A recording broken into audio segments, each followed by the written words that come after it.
Kang Jae-kyung, pemuda yang tak tahu sopan santun ini lagi-lagi gak bisa berhenti berulah.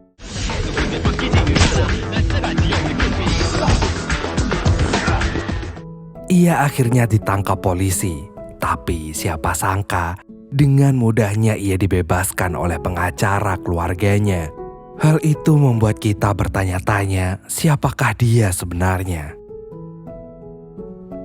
Malam harinya, Kang Jae-kyung merayakan ulang tahunnya ke-18 bersama teman-temannya di warung dugem. Ternyata malam itu tidak hanya merayakan ulang tahunnya aja, tapi juga merayakan hak waris penuh yang akan diterimanya. Sementara itu, tak jauh dari warung dugem, seorang wanita bernama Eun-hwan berjalan dengan sorot mata kosong menghampiri ibu-ibu penjual warung. Ia hanya terdiam seakan menyimpan sesuatu yang sangat dalam.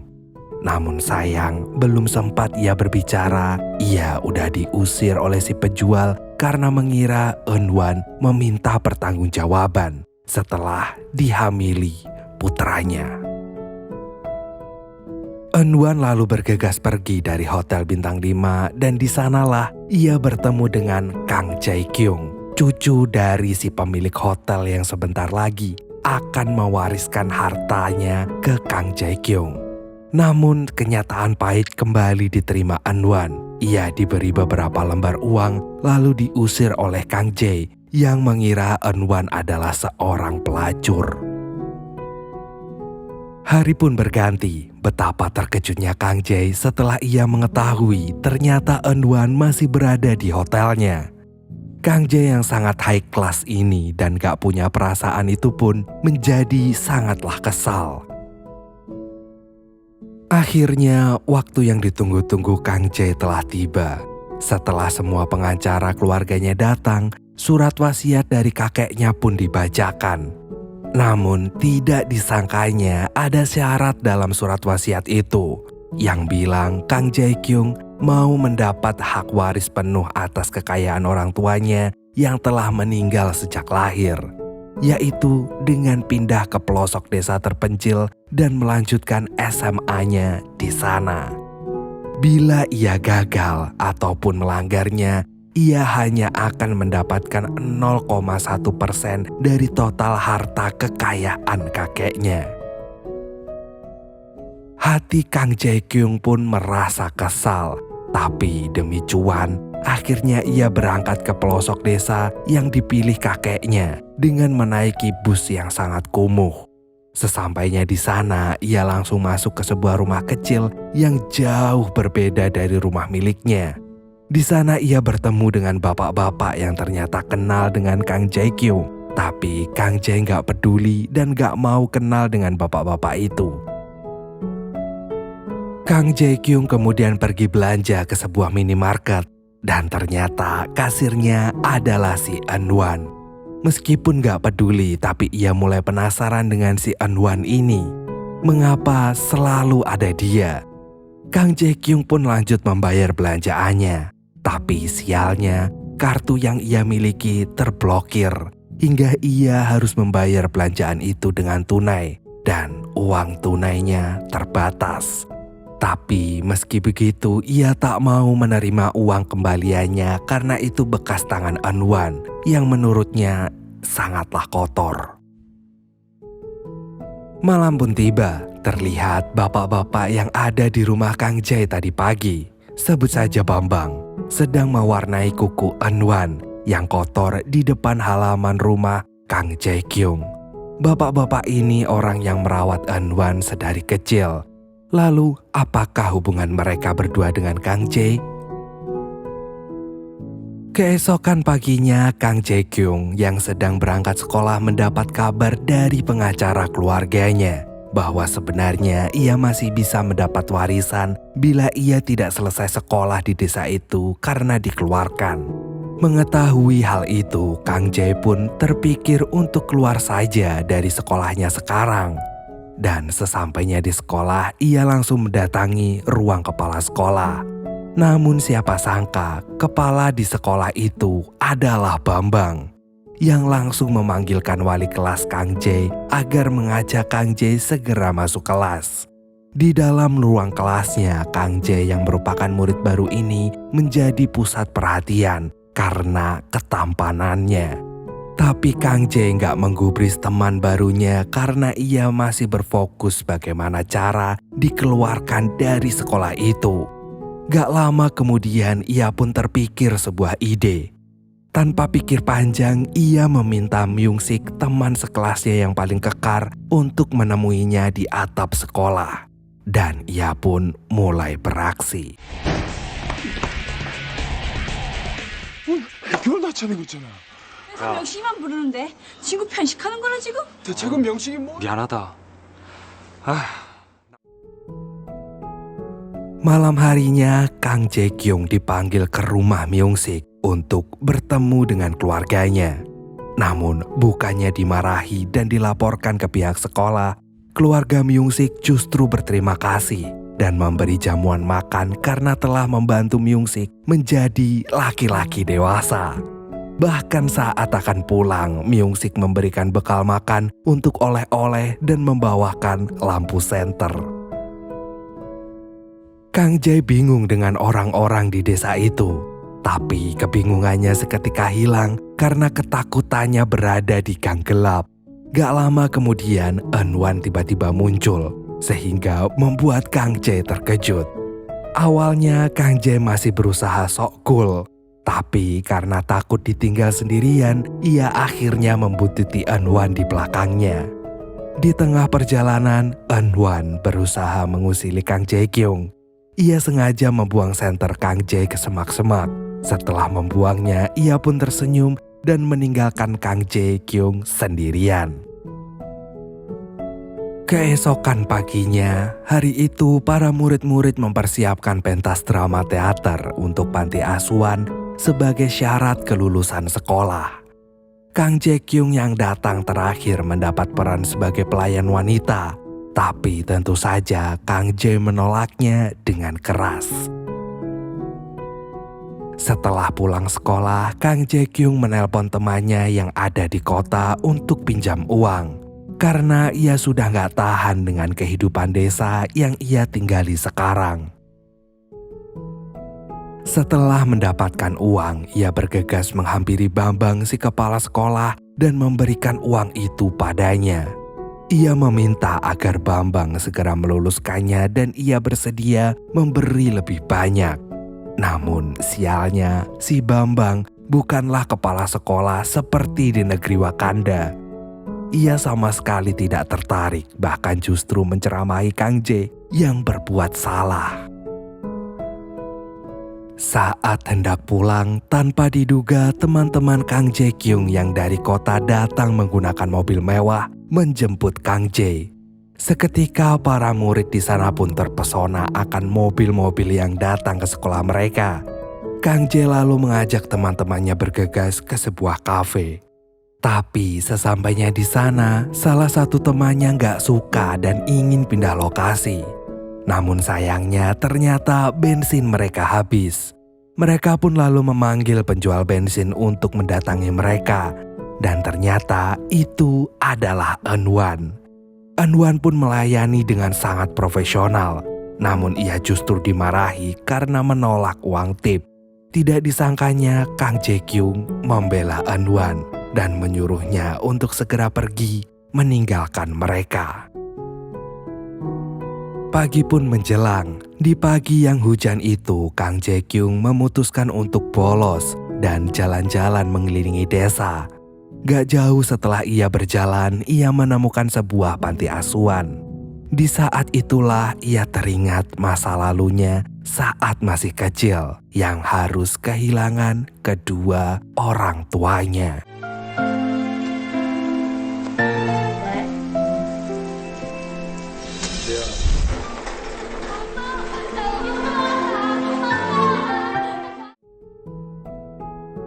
Gak lama kemudian, Eun-wan datang ke rumah Kang Jae. Tapi tiba-tiba Kang Jae memanggil Eun-wan dengan sebutan ibu, lalu jatuh pingsan. Begitu tersadar, teman-temannya sudah mengelilinginya dan memaksanya untuk terapi akupuntur. Anwan pun tampak sangat perhatian. Ia merawat Kang Jae-kyung yang sedang sakit, bahkan membuatkan masakan untuknya. Hari pun berganti. Hari itu Anwan dan teman-temannya berlatih menari untuk pementasan drama. Kang Jae-kyung datang sambil pura-pura kakinya sakit supaya nggak ikut latihan. Anwan pun memarahinya karena bersikap egois. Namun tiba-tiba 은하나! 앉아!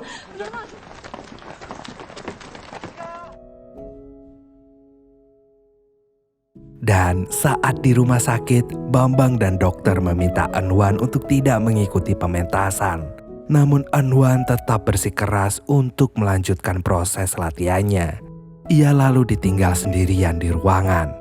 Tapi karena penyakit yang diderita Anwan sangatlah parah, teman-temannya tidak diperbolehkan masuk menemui Anwan.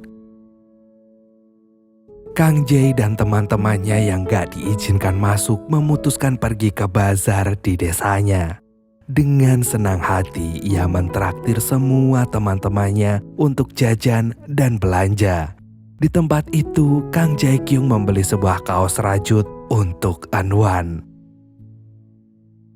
Keesokan harinya Kang Jae-kyung bergegas berangkat sekolah dan mengirim pesan kepada Anwan supaya Anwan tidak berakting sakit. Namun siapa sangka ternyata Anwan sudah berangkat ke sekolah. Lalu Kang Jae-kyung memarahinya agar tidak bekerja terlalu keras dan memberi kaos rajut yang ia beli kemarin. Entah kenapa Anwan menjadi sangat terharu dan meninggalkan Kang Jae-kyung. Beberapa hari telah berlalu. Akhirnya murid-murid kembali berlatih seperti biasa demi suksesnya pentas kelulusan mereka. Mereka pun sangat giat dan semangat berlatih. Selain berlatih, mereka juga harus berkebun untuk mendapatkan biaya tambahan untuk pementasan. Namun, Kang Jae-kyung terlihat bermalas-malasan dalam kerja. Anwan yang mengetahuinya pun merebut sebagian penghasilan Kang Jae-kyung sembari memarahinya. Lalu Anwan membagikan upah Kang Jae-kyung ke teman-temannya yang lain juga. Setelah pekerjaannya selesai, mereka pun pulang bersama-sama. Sepanjang perjalanan pulang, Kang Jae-kyung terus memandangi wajah Anwan. Tampak ia mulai jatuh cinta. Tapi ia nggak mau mengakuinya. Sampai tibalah mereka di rumah Anwan yang ternyata adalah panti asuhan. Hal itu tentu saja membuat Kang Jae terkejut. Ia kembali terkejut saat melihat Bambang ternyata merupakan kepala panti asuhan.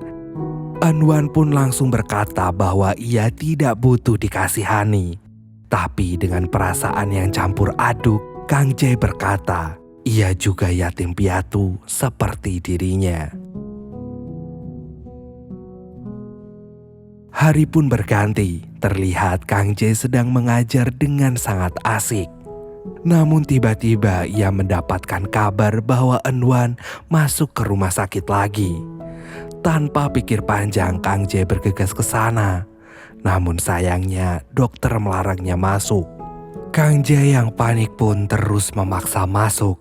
Hingga akhirnya dokter memberitahu bahwa Anwan menderita penyakit jantung kronis yang bisa membuatnya pergi kapan saja jika emosinya tidak teratur. Kang Jae yang mendengar kabar itu seketika langsung lemas. Kakinya seakan gak bisa menopang tubuhnya lagi. Setelah beberapa saat, Anwan akhirnya terbangun dan mendapati Kang Jae-kyung sedang menulis sesuatu. Saat Anwan bertanya apa yang terjadi dengannya, Kang Jae-kyung hanya bisa menjawab ia mengalami anemia dan hanya perlu makan teratur. Anwan hanya terdiam dan tersenyum setelah mengetahui Kang Jae rela menemaninya di sana.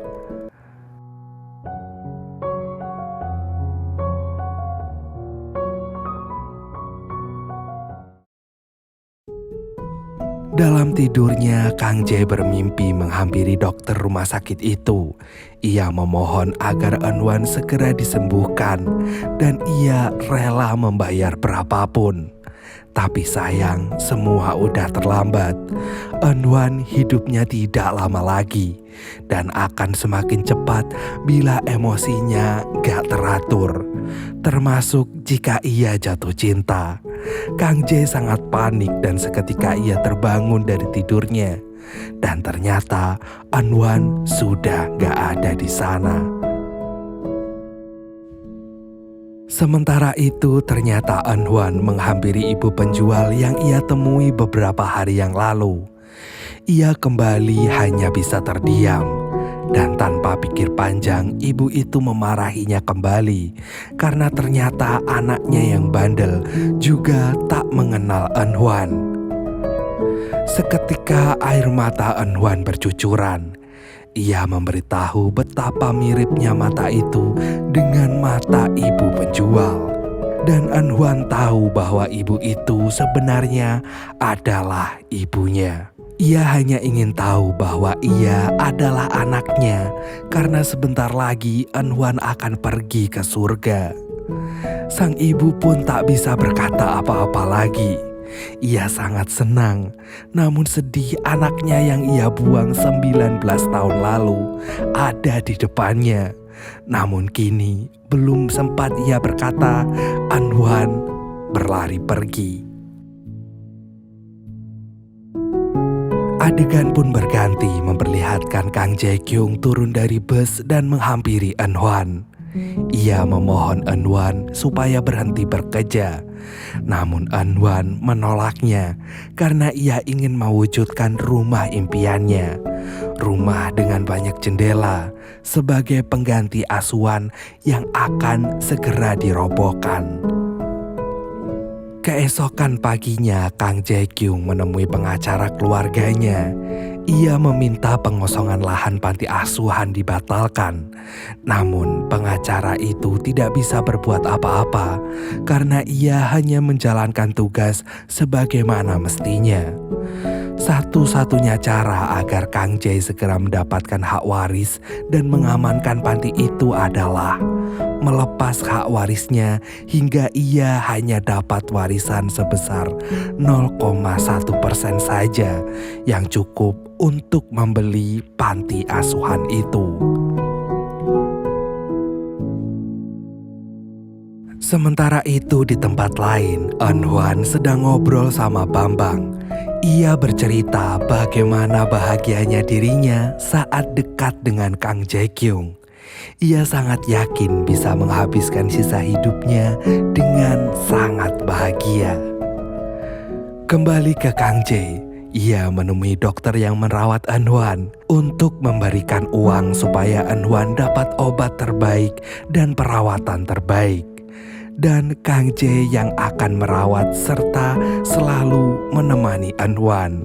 Namun dokter melarangnya karena takut emosi Eunhwan tidak teratur dan akhirnya meninggalkan mereka semua.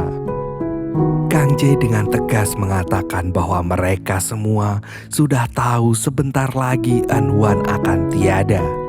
Dan ia hanya ingin Eunhwan merasa bahagia bersamanya di saat-saat terakhir hidupnya. Kang Jae-kyung lalu kembali ke rumahnya. Ternyata Eunhwan sudah ada di sana untuk menginap di sana bersamanya, sesuai janji mereka sebelumnya. Namun Kang Jae-kyung yang bingung dan takut bahwa Eunhwan hatinya akan berdebar karena cinta padanya, terpaksa memarahi dan mengusirnya. Karena Eunhwan gak kunjung pergi, akhirnya Kang Jae-kyung meninggalkan Eunhwan di rumah itu sendirian.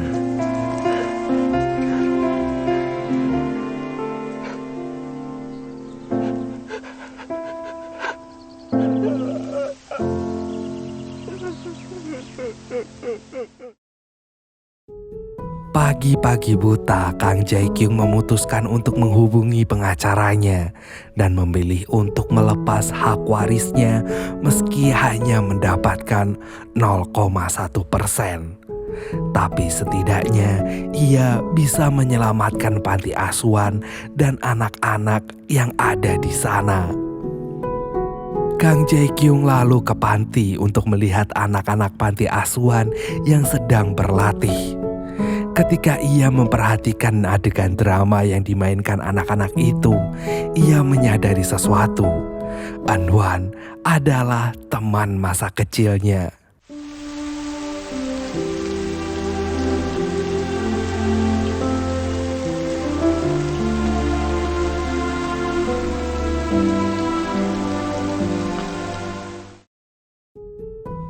Kang Jae-kyung akhirnya menemukan An-hwan setelah mencarinya ke sana kemari.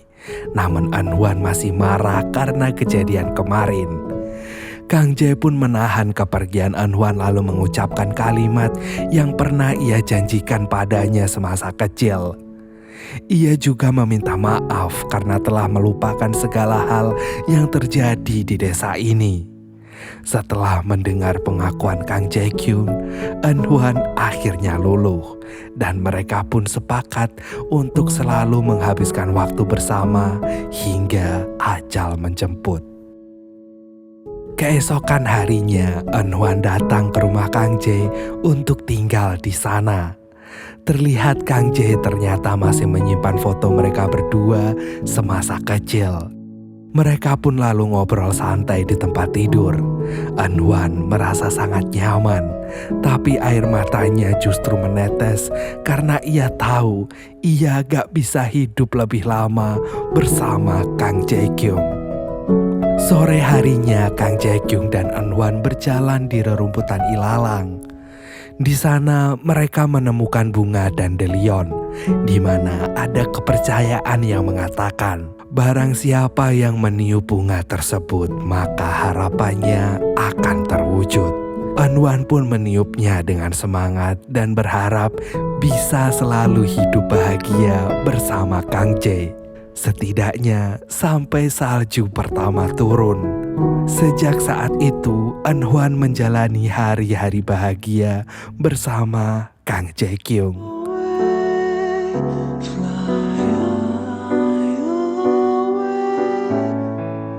올라왔다. 아빠 이거 잡아. Pentas semakin dekat, Kang Jae-kyung akhirnya terpaksa memerankan pelayan wanita. Meskipun ia nggak mau, ia tetap melakukannya demi An-hwan. Usai latihan, mereka nggak lupa foto bersama. Kemesraan antara Kang Jae dan juga An-hwan semakin erat. Namun sayangnya kemesraan itu berubah petaka. An-hwan kambuh saat berada di dalam kamar mandi. Kang Jae yang mengetahui itu pun bergegas dobrak pintu kamar mandi. Terlihat An-hwan sudah sangat lemas. Ia berkata ingin selalu merasakan kehangatan dari hati Kang Jae-kyung. Tapi ia justru merasa sangat panas di dadanya. Dan gak lama kemudian An-hwan pun gak sadarkan diri. Hari pun berganti, Kang Jae-kyung memberi kejutan ulang tahun pada An-hwan. Meski ulang tahunnya masih beberapa bulan lagi, ia memberi hadiah berupa setoples kapsul kepada An-hwan untuk dikonsumsi 1 kali sehari. Ia berkata bahwa obat itu adalah obat terbaik di dunia. Tanpa pikir panjang, An-hwan langsung masuk ke dalam kamar dan membuka kapsul itu. Ternyata kapsul-kapsul itu berisi kertas pernyataan cinta dari Kang Jae-kyung. An-hwan sangat terharu, air matanya mengucur deras, dan ia mulai membuka kapsul-kapsul yang lain. Gak lama kemudian Kang Jae masuk ke sana dan meminta An-hwan untuk tak melebihi dosis. An-hwan pun menangis di pelukan Kang Jae. Ia berkata bahwa ia takut gak bisa membaca seluruh surat cinta yang diberikan Kang Jae-kyung sebelum ia tiada nanti. Hari pertunjukan pun akhirnya tiba. Saat sedang persiapan, Kang Jae meminta Myung-sik untuk bertukar peran. Ia nggak rela tangan Eun-hwan dipegang pria lain. Pertunjukan pun akhirnya segera dimulai. Ibu Eun-hwan pun turut hadir menyaksikan putrinya. Tapi sialnya, saat sedang menari, tiba-tiba sakit jantung Eun-hwan kambuh. Kang Jae yang menyadarinya pun meminta Eun-hwan berhenti pentas. Tapi Eun-hwan bersikukuh melanjutkan pertunjukan ini sampai akhir, yaitu adegan pernikahannya dengan Kang Jae. Meskipun ini hanyalah sebuah pertunjukan, tapi inilah harapan terbesar Eun-hwan dan Kang Jae saat ini, yaitu hidup bersama selamanya. 저기 있어.